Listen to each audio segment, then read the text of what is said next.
Hi, my name is Chris Konetsky. I'm the editor of the Des Moines Business Record.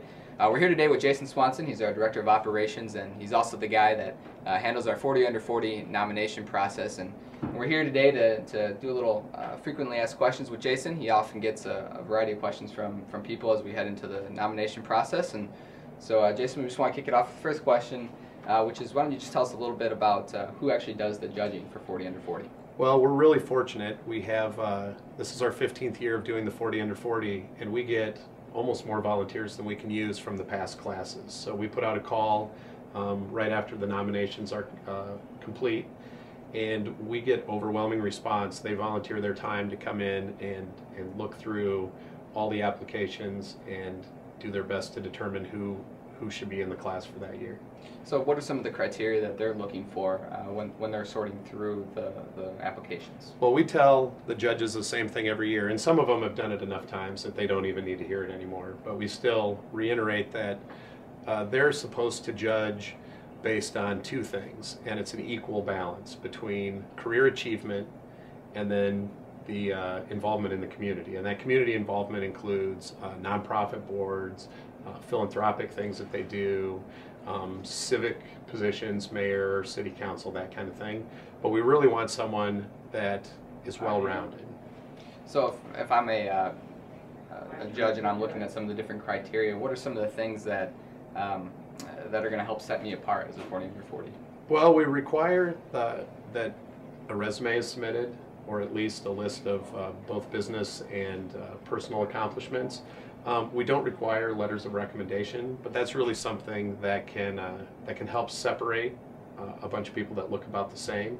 Because if key members of the community are putting their name behind someone and really helping flesh out what they do, that carries a lot of weight. The other thing is don't assume that everybody knows what the nonprofit group you volunteer for, what they do. So if you kind of explain the impact that group makes on the community and how you help that group, again, that can take 3 or 4 people that look the same and really make one stand out above the rest. You were talking about how it's a tight process and there's a lot of applications, and the judges don't have a lot of time. And so what can they do kind of to stand out immediately too? Well, clean, concise, but still giving enough detail is really the key. You're looking to do kind of a 1 to 2 page executive summary about yourself. And you can submit materials like a resume and letters of recommendation that back up that cover letter, but really a good, crisp executive summary that explains all the things that you do, what you've done in your career. That helps the judges as they try to differentiate, and it makes sure that good information doesn't get lost in the process, because if you turn in a 10-page resume, there might be something on page 6 that's really, really important, and you'd hope that the judges see everything, but there's an overwhelming number of applications for them to look through, so the more concise you can be, the better. So one of the questions I know we get sometimes is, okay, so I've got my materials and you can submit it online. What are some of the different ways they can submit their materials? Well, we absolutely encourage online submissions, and that's at businessrecord.com/40, the number 40. But we also take hard copies here at the depot at 104th Street. We get all variety of materials submitted. You're not judged on presentation, so it's not who can make the prettiest package, it's really the content that's in there. So whether you do it online or whether you have it professionally bound and dropped off at our office, the judges are specifically told to look at the content and not the package. Other alternative forms, so a video, I know you've said we've had a few of those in. We have gotten a video before, yes. Is there anything that, does that help or not help for the application process? Again, it comes down to, there's a fine line between making yourself stand out and making it hard for someone to get the information they need. And the judges are really striving to get the most information they can in the limited amount of time they have to look at the applications. Because they're all past 40 Under 40, they're busy too. Mm-hmm. And so we try to limit the amount of time that we impose on them. A video can really be impactful, but if you have to watch 5 or 10 minutes to glean the 5 or 6 pieces of information you need, then it probably didn't hit the mark. So I would say no to video, but yes to being creative.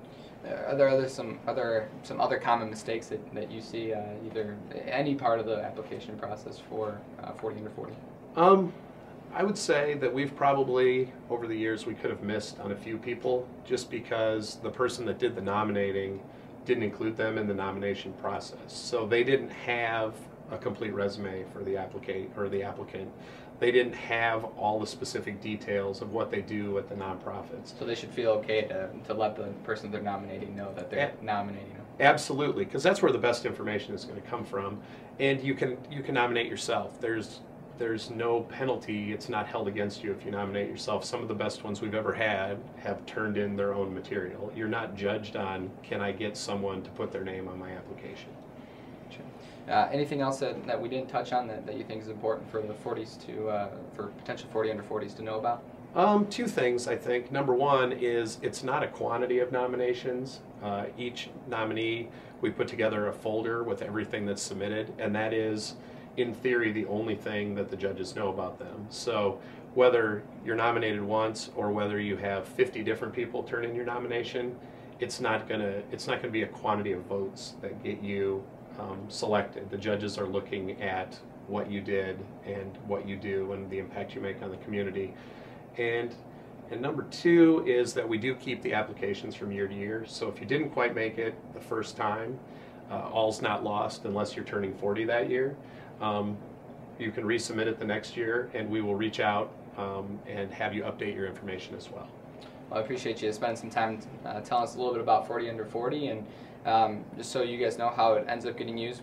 If you are selected to be a 40 under 40, you'd be receiving a call from Jason here. Best day of the year, actually. Yeah, Jason calls all 40 of you, and from that point we actually write a story. We have a photo shoot, and we have an event before the award ceremony, and then it ultimately culminates in an award ceremony where we have about 500 people in the audience, and you get to answer a question from this guy right here on.